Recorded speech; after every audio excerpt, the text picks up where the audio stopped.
Stranger Things Season 2 has come and gone.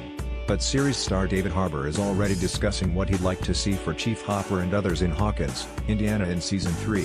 The actor is making his awards circuit rounds, coming off his recent Golden Globe nomination, and in doing so has come up with a laundry list of potential storylines and character pairings for the series to undertake as it pushes forward into not only the mystery of the Upside Down, but also the details of his character's past, and, mostly internet-fueled, questions surrounding the death of Hopper's daughter, Sarah. The first season of the Netflix series introduced audiences to its primary characters, and Season 2 made for some great and unexpected team-ups, like standout Joe Keery's Steve offering hair care tips to and hunting Demogorgons with Hot and Matarazzo's Dustin. The pairing turned into a highlight for the season and seemingly offers a blueprint for future installments of the series, one that Harbour would like to take part in, it seems. In a recent interview with Variety, Harbour discussed his hopes for Stranger Things Season 3, which includes a team-up between Hopper and Steve, as well as a greater exploration of where his character has been and how those experiences have made him into the man he has become. For Harbour, that means touching on his time in Vietnam as well as digging into the tragedy that tore his family apart.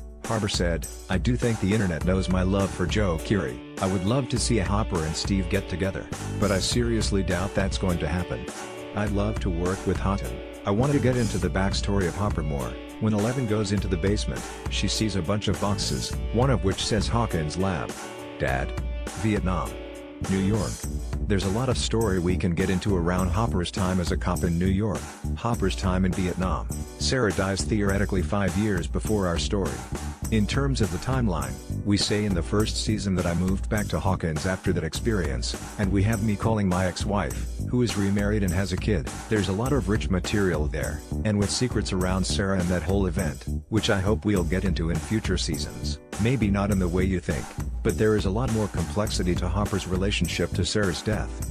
Though Harbour acknowledges that the Hopper/Steve team-up isn't necessarily as feasible as, say, exploring Hopper's relationship with Winona Ryder's Joyce, he is at least aware what the audience would love to see. Both Hopper and Steve have been standouts in the series, which is saying something when you have a young girl with telekinetic powers, extra-dimensional creatures, and some heavy-handed 80s nostalgia already firmly in place as the show's main selling points. But considering the pivot Stranger Things successfully pulled off when it became clear what an untapped commodity Keery was, perhaps the Duffers will make some changes to allocate more screen time for Hopper and Steve together in the upcoming season. The same thing goes for Hopper's past. The internet has been abuzz with speculation regarding the character's association with Hawkins Lab and whether or not there's more to the story of his daughter's death. But as Harbour points out, there's a great deal more about Hopper worth investigating. Thankfully, given the popularity of Stranger Things, it's likely the series will be around long enough to discover all there is to know about Chief Hopper, not to mention see him find out the secret to Steve's great hair. Stranger Things Season 3 does not have an official release date. Source: